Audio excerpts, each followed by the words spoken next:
Ekmek servisi biz el arabasına bırakıp millete dağıtıyoruz, kartımızı veriyoruz.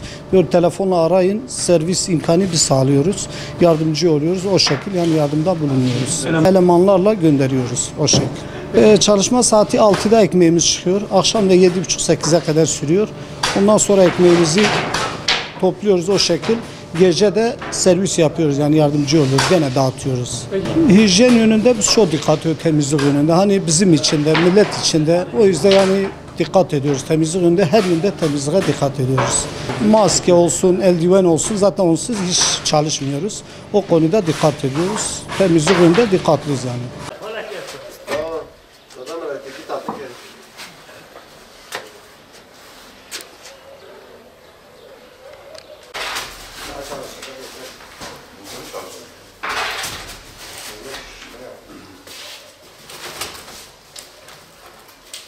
Selamünaleyküm.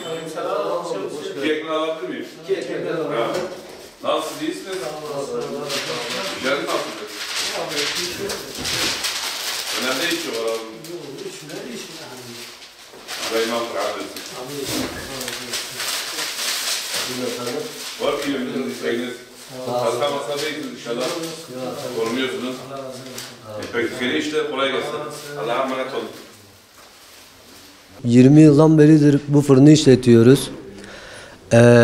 Covid-19 nedeniyle sokağa çıkma yasağı var. Burada elimizden geldiği kadar müşterilerimize hizmet vermeye çalışıyoruz. Kimi yerlere kendimiz götürüyoruz, arabayla servis yapıyoruz. Buraya gelen müşterilere de yardımcı olmaya çalışıyoruz. Lakin işimiz düşmüş yani. İşlerimiz %50 düşmüş diyebilirim yani. Şu anda zararına satış yapıyoruz ama yine de biz müşterilerimizi mağdur etmemeye çalışıyoruz. Yine de hizmetimize devam ediyoruz.